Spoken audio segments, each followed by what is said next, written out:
Hey guys, what's up? This is kind of an important episode, and you're going to want to listen all the way to the end. This is kind of a special one for me.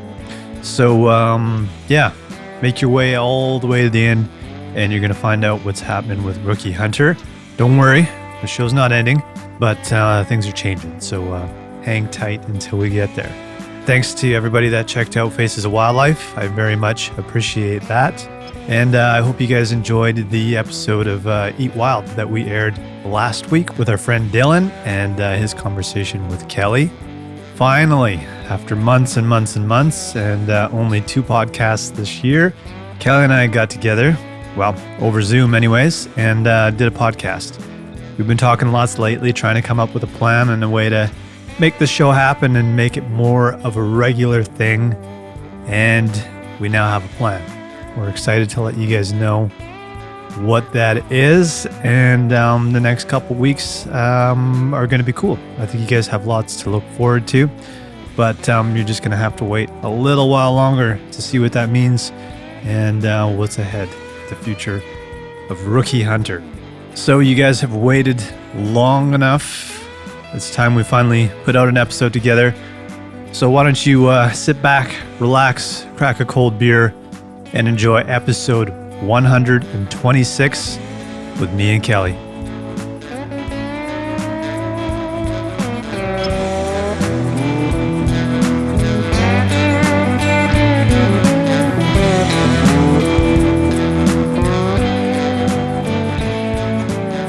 Kelly Molnar. Mike, what's happening? Too much? How's life treating you? It's been a while. It's been a hot minute. Yeah, I mean, you know, like anybody, I think 2020 has been a bit of a challenge, but it's going well. Everybody's healthy. Just, you know, lots of fresh challenges in 2020 overall, and yeah, it's not quite as much opportunity to podcast and, you know, have us chat and record and go out hunting and all those type of things. But you know, we can get into that. How are things on your end? Yeah, pretty good, man. I don't know. It's funny when the days start to get shorter like this, I feel like I start to go into like hibernation mode, and I just feel like watching Netflix and eating fattening food and not doing a whole heck of a lot, which is sort of the opposite of how I normally feel. But I've been getting out and doing some running and shit like that again. And yeah, just the usual stuff, really. Just trying to stay active and keep busy. Yeah, man. You know, I think a lot of people, you know, I'm working from home now. Bree's working from home.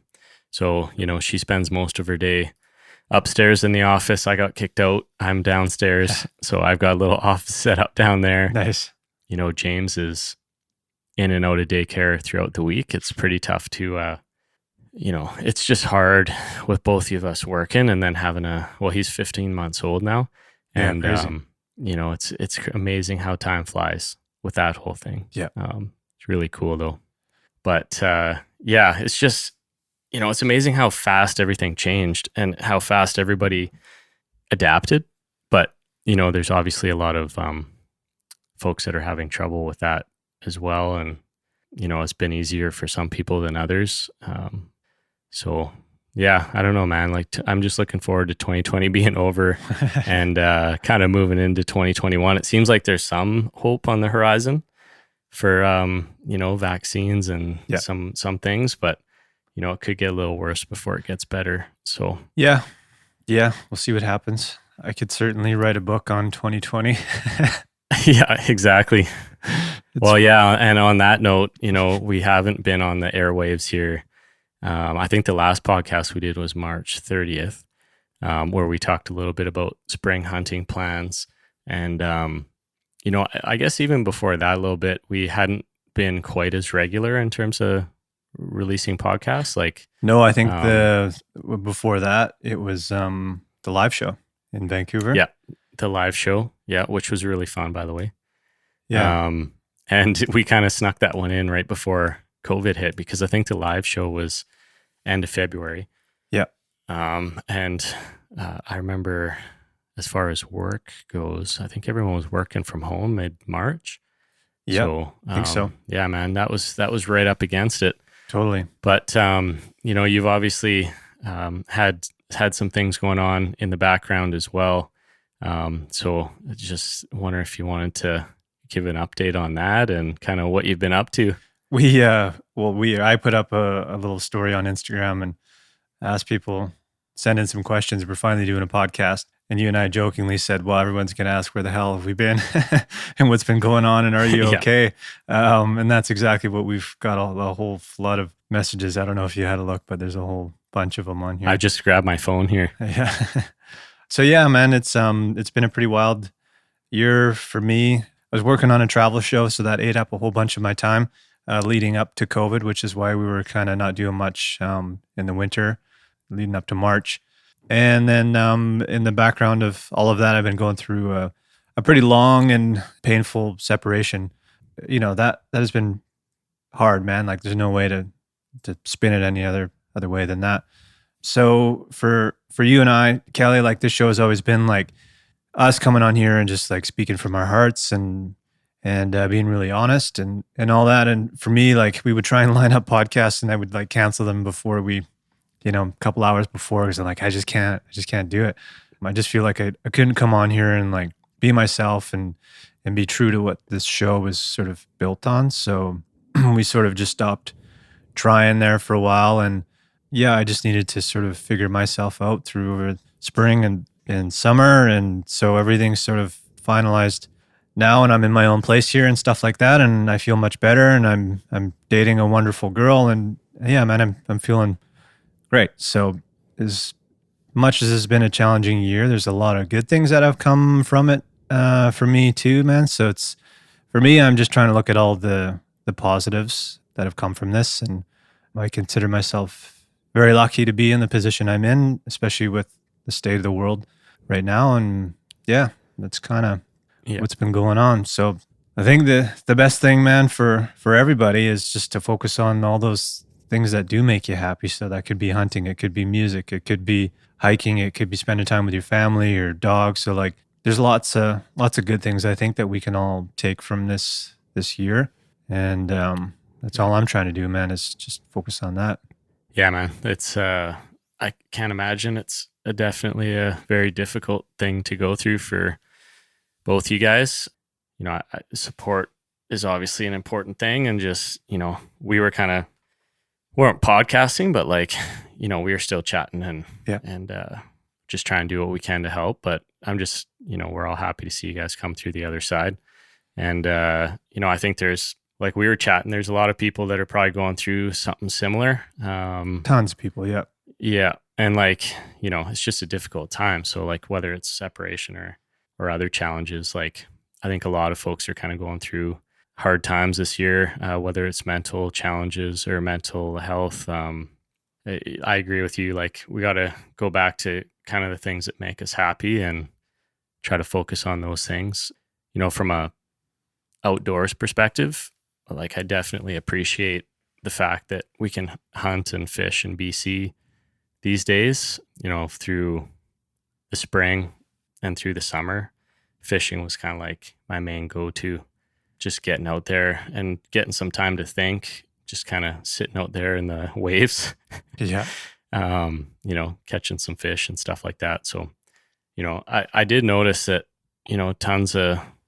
I think there was a ton more fishing licenses sold and things like that. So it just kind of seems to me that a lot of people are kind of looking for an outlet, and it's kind of tough to find one these days. So I know one of yours has been getting back into music too. So I mean, that's super exciting. Super exciting, man. And yeah, just kind of having that reintroduced into my life has been pretty huge for me. And just playing again and producing music, working with my girlfriend on that kind of stuff too, man. It's pretty cool to be focused on something creative, you know what I mean? And something that's been a big part of my life since I was a teenager. And it's same for you, you know what I mean?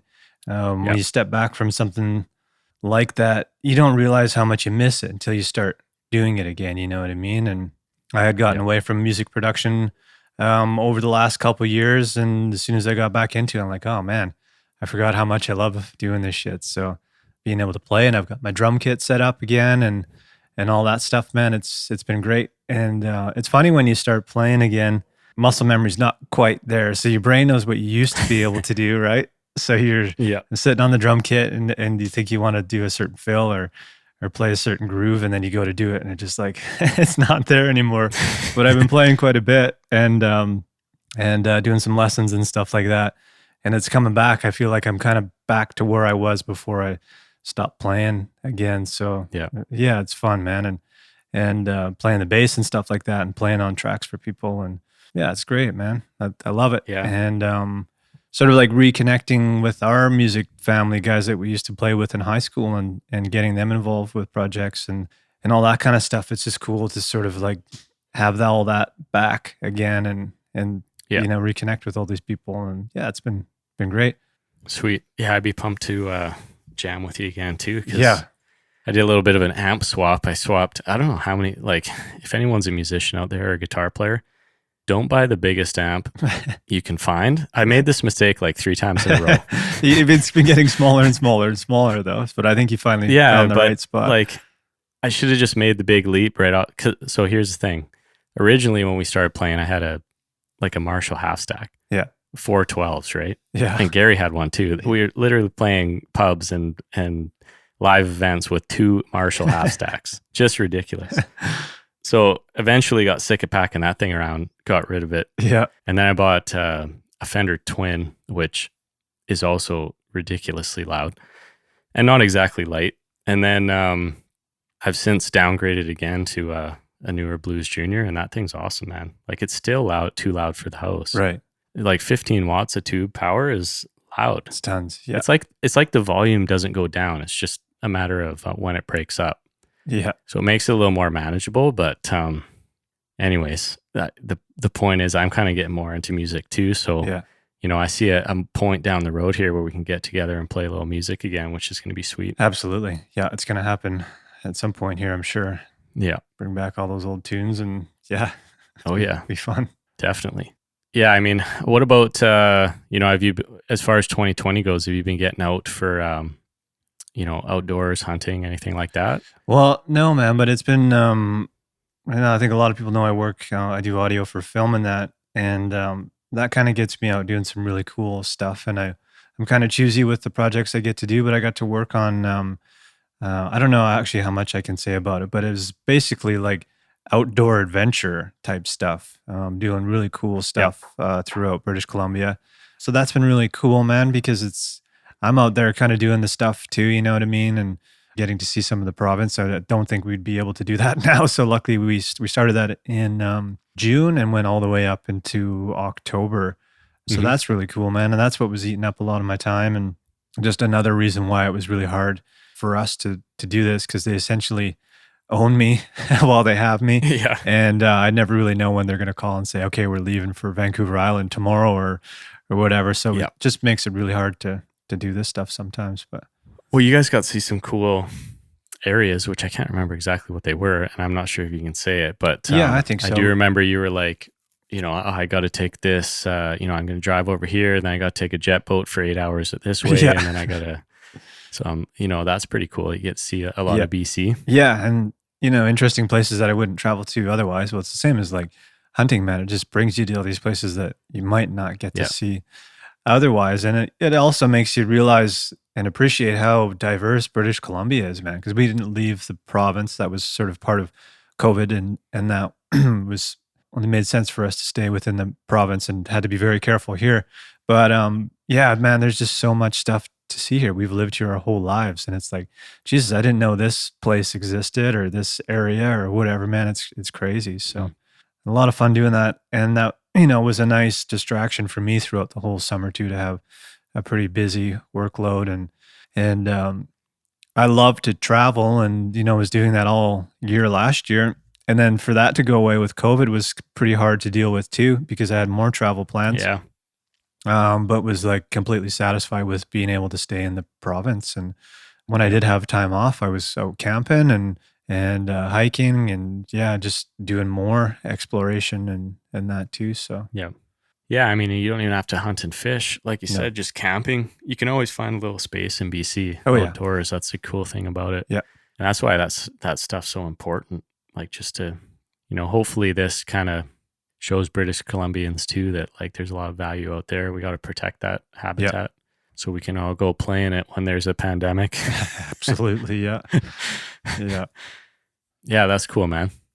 And then you said you started running again, but have you like kept going with that, or do you take a break from that? I took a break from that. Just I don't know. It's hard because like when I wasn't doing the film and that, I was like I was running like every day, and that was another thing that was kind of helping to clear my head. So I was like 7 days a week, sometimes twice a day. It was a little obsessive. I thought you ended up with a leg thing, yeah, like similar to mine. Yeah, so I did. I was supposed to run a half marathon this year in Kelowna. It's like the wine country half marathon.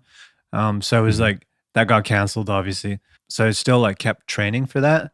And I decided to do a half marathon trail run, which is actually even harder than what would have been a road race. And had some issues, obviously, with that one. It's something to do with like, once I get to the 14-kilometer mark, man, my legs just, it's that IT band thing. And yeah, anyways, I feel like everybody gets there, but it just depends. Like some people, it starts at 3 kilometers and other people, it starts at 14. Exactly. Yeah. But yeah, I took a little break from running just because my schedule was so all over the place in that. But I've gotten back into it since things have slowed down here again since mid-October, and it feels good. I was pretty stiff though, man, getting out there again. It's funny. You kind of have to like start from zero again and work your way up to it. So yeah, exactly. Yeah. But yeah, how about you, man? I obviously know what you've been up to, but you've been keeping busy, and James is you know what? Quick and I was just gonna say like quickly before we jump off the whole leg topic, because I had brought this up like on working up to the sheep hunt. Yeah, was just that IT band issue I was having, and you know I've tried a bunch of stuff. You know what seems to be helping the most though is putting like an exercise band around your ankles and doing like the side step. But doing like 50, you know, you kind of start with maybe 20 reps on each leg every day and work yourself up to like 50, 75, 100. It goes by super quick. It's like 5 minutes a day. Right. But you kind of like, once you're done that, those glute muscles just, you know, they feel like they're on fire. You kind of feel like you can jump right through the second floor of your house. Nice. Like just for a little bit, right? Like it just wakes everything up. And that like really seems to be helping just as far as that IT band. It's just, I guess they say if it's your knee, look up or down. Like it's either your hip or your ankles. Right. So anyways. Yeah. Just a bit of an update on that. I got to do that because you were telling me about that. And I was like, oh yeah, I got to start doing that. And I never did. Yeah. And it's still helping. So good. Highly recommend that. I've actually been, as far as exercise goes, I've had the rower going a little less. Like this month has been kind of a write-off, just super busy in terms of work. And, you know, Bree had knee surgery. Norris had leg surgery. Looking after a 15-month-old, it's just, you know, time's precious. But for most of this whole COVID thing, I've been rowing every second day, like kind of doing 5K every second day. And, you know, there's a part of that whole rowing thing, I guess with running or anything, where it kind of like, it's mundane. Like there's kind of that part of it where it's just repetitive and you're like, oh man, I got to sit on that machine again for another 25 minutes. I started, like on Strava, I'll just put an album, like I'll pick an album before I go on the rower and then I'll post that album like in the little, like it's just little things that kind of keep you motivated. Yeah. It's kind of like the only time I have to actually sit down and listen to an album now. Right. So anyways, that's kind of cool too. Nice. But yeah, 2020 wise, like I said, a lot of it was focusing on fishing up until September. You know, getting the Lund out, getting the downriggers down there, kind of looking for kokanee and trout. And actually, I ripped down to, I talked a little bit about this on with Mark and Dylan, but heading down to Suyest for the sockeye run, they had like over 160,000 fish that came up there, and they opened that up. So I got up at 3 a.m, was down there by like 5 a.m, put the boat in, was sitting out there in the dark, waiting for the sun to come up, caught my limit, came back. I was home at 10 a.m. That's awesome. I just didn't want to mess around with people, man. Like that was also in the middle of the pandemic. And I'm like, it's going to be crazy at the boat launch. Yeah. So yeah, anyways, nice. I was actually going through Penticton. It was like, I don't know, 4 a.m. I texted Kyle because he was meeting me down there with his own boat. And I just said, hey, going through Penticton. He's like, you're nuts. I guess he was just getting up. So that was quite an early day. But, you know, when you get home and you're all done, it just feels so worth it, as much as it is to struggle to get out there. Yeah, totally. But that was really cool. Definitely something I'll be doing again. And then, yeah, man, hunting season rolled around. Like, we talked a lot about kind of making mule deer a bit of a goal this year. At least, you know, I did. Just about staying closer to home, not really doing like a, 20-hour drive in a camp for 2 weeks. Just, one with the pandemic, but also with, kids and everything else. So, yeah, I kind of focused on that front. And I got out a few times with my dad, who recently got his PAL and core, I think at the end of last year or mid last year, but he hadn't actually had a chance to go out and hunt at all. So, he bought a rifle early this year, got it all sighted in. And then he came up here and we went out a couple days. So, first time he ever went out, other than with his dad, which would have been like 40, 50 years ago, somewhere in there. Then he didn't hunt for his whole life, and now he's going out there again. So that was really cool. Nice. The first day we went out, we saw 2 3-point bucks, which it was 4-point season, but just that was really cool, man. Like, how much do we hunt? And when was the last time you saw, 2 3-pointers staring at you from 100 yards? Yeah. It's just, it's not that easy. No. So, I didn't really have high hopes. And I go, like, when I take newer people out, I'm not going in there saying, get ready, because this is going to be, pretty crazy. There's going to be deer everywhere. We're going to get some food in the freezer. Usually it's like, the chances that we're going to see something is about, 3%. And the chances that you're going to actually get food in the freezer is probably 1 or less. Yeah. So, anyways, yeah, that was cool that we got to see something. And that was kind of all on foot, hiking, no trucks, no nothing. Yeah. We just trailhead. And then the next day we went out, and that was kind of the other style, which is kind of, let's go up a Forest Service road. We'll walk into some cuts. We'll, go up for a hike over here. We'll come back to the truck. We'll drive. We'll go up for a hike over there. And we ended up seeing a huge moose, like 93 yards, which was really cool. Like, I think that was one of the highlights for him that weekend or that week, was just, we watched that moose for a few solid minutes, and it didn't care about us at all. I really wish I had that LEH tag. But yeah, man, when you see them up close like that, it's just mind-boggling how big they are. Yeah. But yeah, we saw a couple bear that day. We saw a coyote. We saw a couple deer that weren't legal. So I actually had a couple good first days for him. And you don't want to have it seem easy either. Like, I was happy that those 2 deer were 3 points at the end of the day. I didn't want it to be like, oh, we went out for 3 hours and got a 4-point. There you go. First day. But there's rookie luck. Yeah. Oh yeah, for sure. Sometimes. We've never had it, but yeah. And then I got out kind of similar with my father-in-law. Went out for 1 day with him. We saw a few deer, but we didn't see any bucks. That was a fun day also. Pretty windy. We were battling the wind the whole time. So like, basically we split up. He went one way, I went the other way. We had radios, and he's like, yeah, where are you? I ended up going like way on top of these ridges. And I'll have to show you on a map, but like in between them was just total windblown, total windblown, matchstick trees. Yeah. And from up on top of the ridge, I'm like, oh yeah, I can go down in this valley and come up, and I'll go up at that other ridge, and then I'll come down. Everyone I went through was just like, it wasn't just matchstick trees that were like a foot off the ground. They were like, above my waist. Like, some of them I was going under, some of them I was going up, and it was just an absolute nightmare. I was just swearing at myself out there, like, what am I doing? But it just felt so, muley-ish. Like, when you just feel like it's a muley's there, like there's grassiness, there's, it was kind of in a fire zone. There's some timber. I was kind of walking along the timber line. There's fresh sign everywhere. I'm like, oh, this is it. Like, I'm getting a monster buck in here. And it didn't happen, but guaranteed they're in there.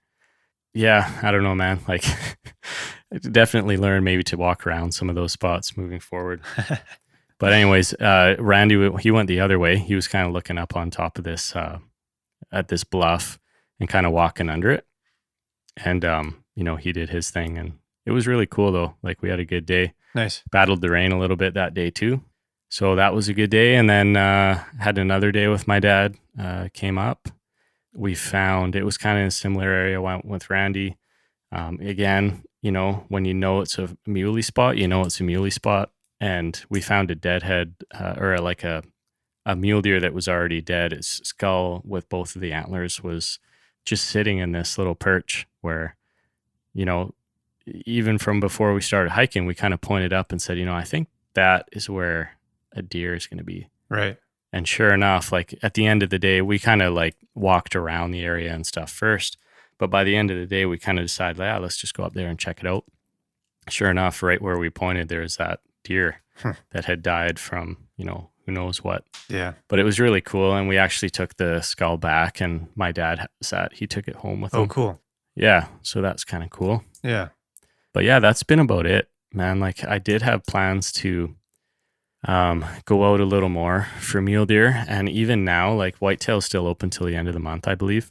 So I still would like to get out, whether it's by myself or whatever, just to see if I can get a whitetail.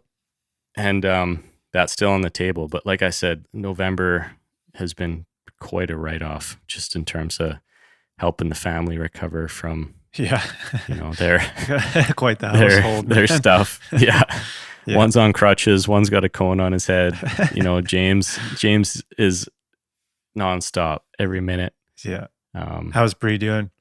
She's doing pretty good. I mean, she can't chase James around. She can kind of put the crutches down now. She had a torn meniscus.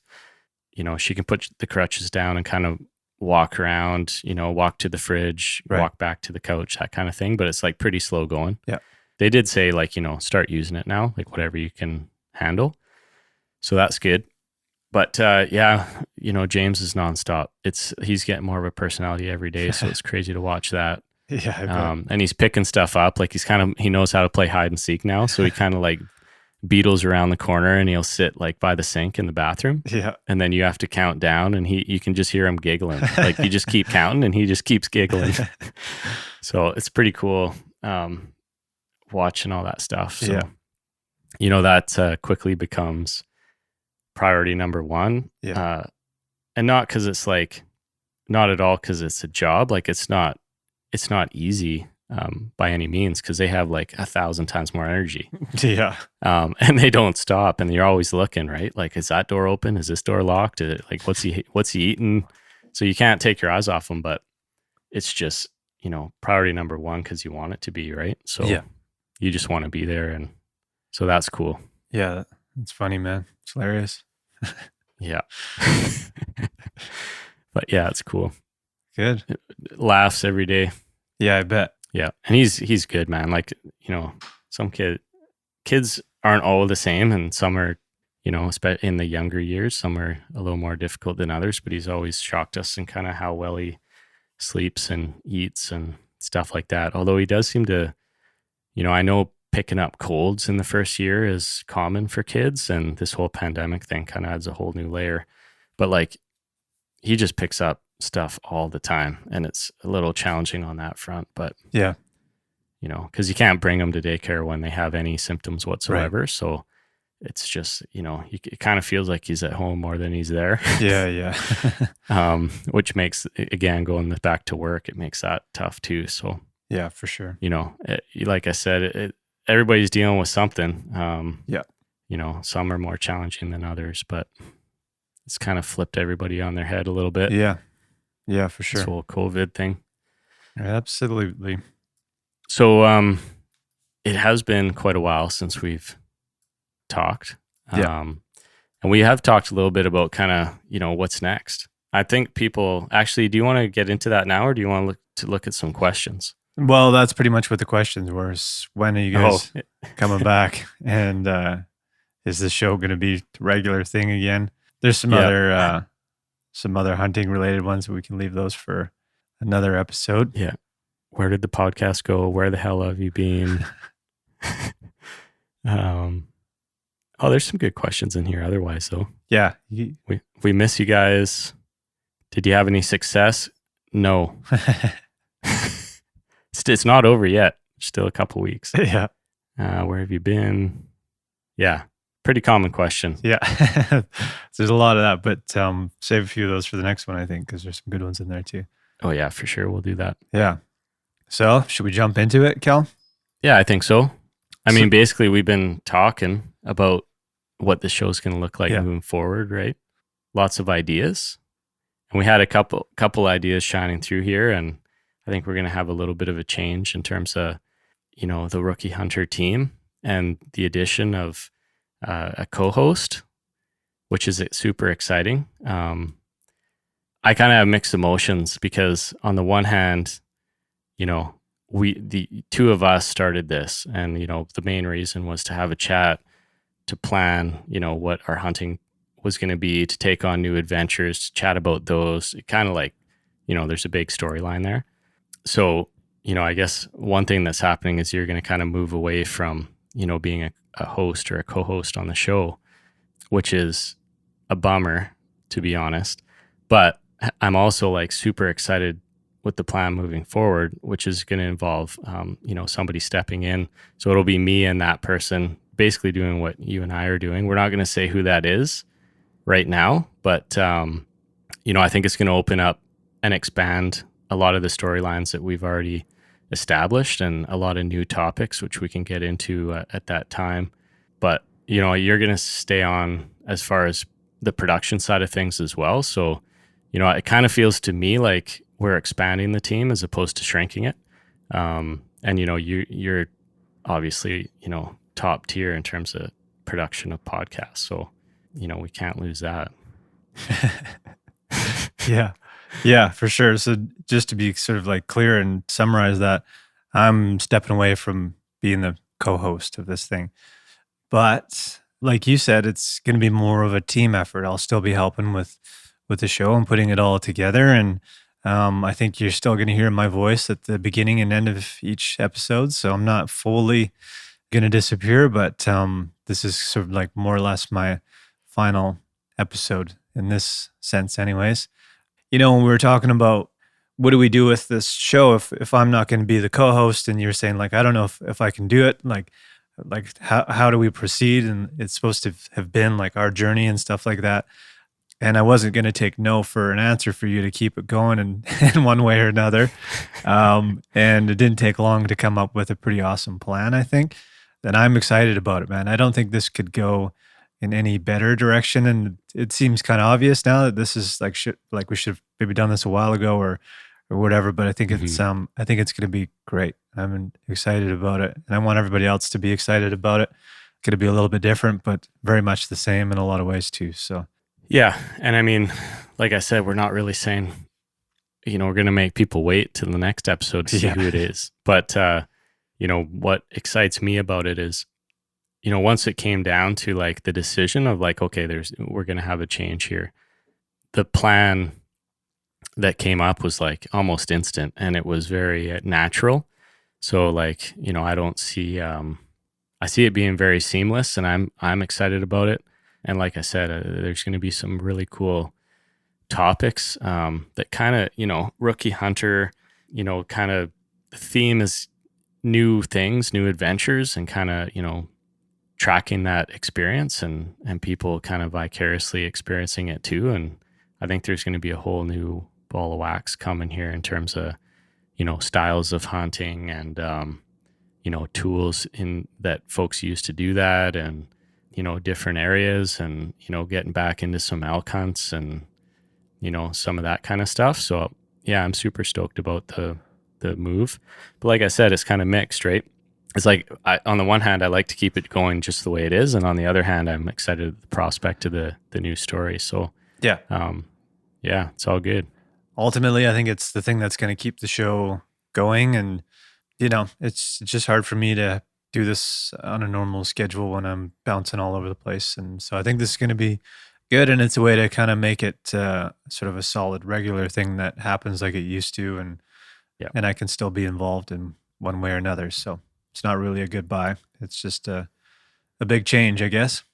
Yep. Yeah. Yeah, man. Well, it's been a blast so far. And, obviously you're not going anywhere really. So, Yeah. you Yeah. know, but in Yeah. terms of like the listeners, and, the things we've done on this show and the episodes that we've done, it's been a blast. I kind of feel like you took me on the journey in a sense because, I would have never started hunting if you hadn't asked a question, and kind of, gone down that road, which, it kind of changed my life in the sense of hobbies for one, but just like an understanding of how, important all of this is at the end of the day. Like, whether we talk about conservation or, the province, just the adventures and the memories that we have to build with the time we have. And then, just the connections. Like you don't really, there's few things that you get that big of a connection with people. Hunting is one of them. Yeah. We talked about this. Hunting's one of them. Bands are one of them. Family's obviously one of them. Yeah. But, it's definitely up there in the list of, I don't know the word, but it's a serious activity. Yeah. So, the things we've done so far have been, I'm super proud of them, and it's been great. Yeah, I 100% agree, man. And you credit me for getting in hunting, but if you weren't into it, I probably wouldn't have got into it either. You know what I mean? So it took a beer one night to kind of make it happen. And Yeah. and Well, yeah, I think actually now that you mentioned that, I think you originally brought up the idea, and then I kind of like was dragging everybody to the course. yeah, exactly. Yeah. So it was a team effort for sure.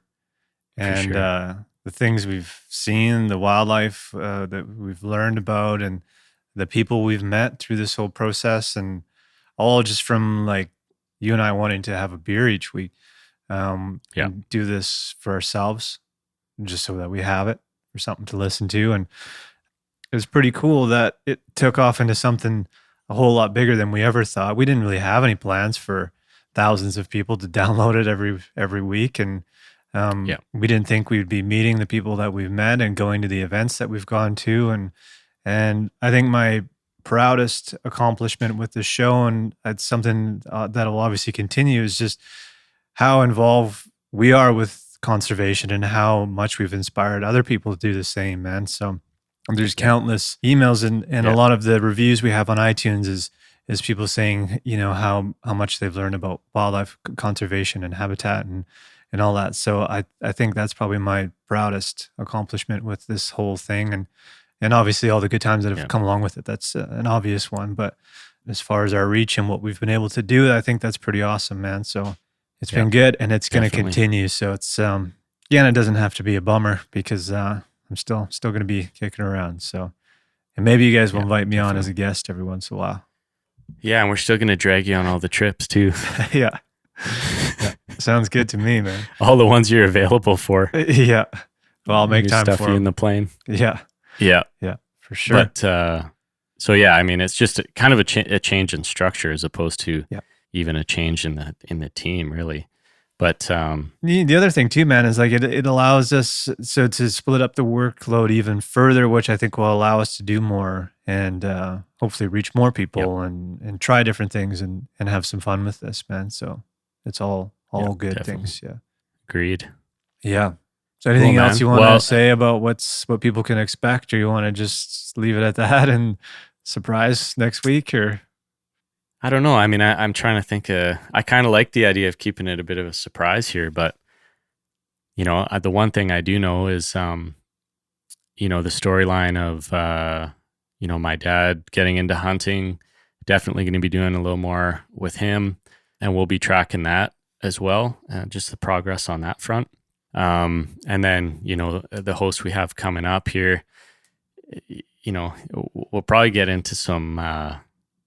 How to hunt with horses, hunting with dogs, all that kind of stuff, which talk about rookie hunter. Yeah. That's something I know nothing about. And, it turns out that he's kind of just getting into this stuff too. So, we're going to have a lot of cool stuff to talk about there, and watching that whole progression of, maybe in a few years here, we'll be hunting on horseback and, and, you know, getting pretty good at it. So, you know, there could be some cool stuff coming down the pipe, but we'll see how it goes. Yeah, absolutely. Cool. And I guess, you know, after this episode's released, the plan is to get those episodes out soon, you know, the week after, and kind of roll through to the Christmas holidays. So, you know, I just let folks know that we do have a few episodes coming here, and it'll with their new co-host, and then we'll be thinking about the plan into 2021, and the goal is to just get it back up and rolling, and everybody will have the podcast to listen to in the new year as well. Yeah, awesome. Sounds good to me. So, yeah, man. Well, it was good to chat. Yeah, man. We'll keep in touch. And, definitely. And yeah, I just want to say thank you to everybody that has listened to this and supported the show and made it what it is. It's been a blast. We couldn't do it if people weren't listening to it. So you guys are what really matters. So thanks, and we'll talk soon.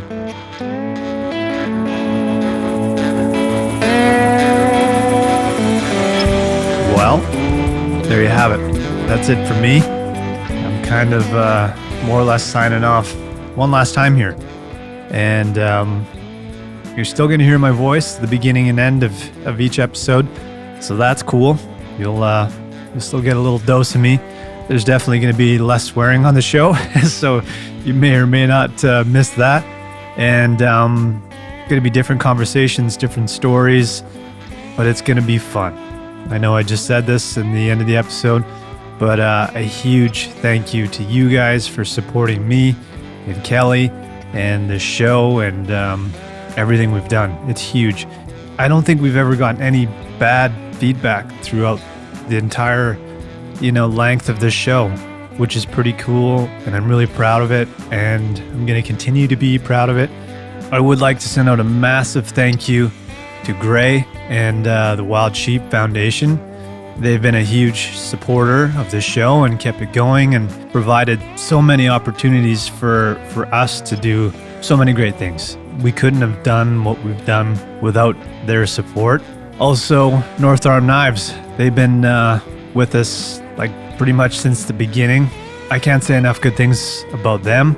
Yeah, you guys know. You know the deal. Check them out. NortharmKnives.com. And of course, Sitka Gear. We're fully equipped with just about everything you could possibly imagine, thanks to those guys. So all these things mean the world to me. And there's people like Jesse Zeman from the BC Wildlife Federation. He's been a massive help throughout this whole thing. Anytime Kelly and I have a question or anything, or invited him on the show, he's right there, ready to help us out. The Wild Sheep Society of BC, another big supporter, also created some great opportunities for us. The list goes on. Too many people to name, obviously, but this has been awesome. I'm gonna miss it, but I'll be around. So thanks, guys, and cheers.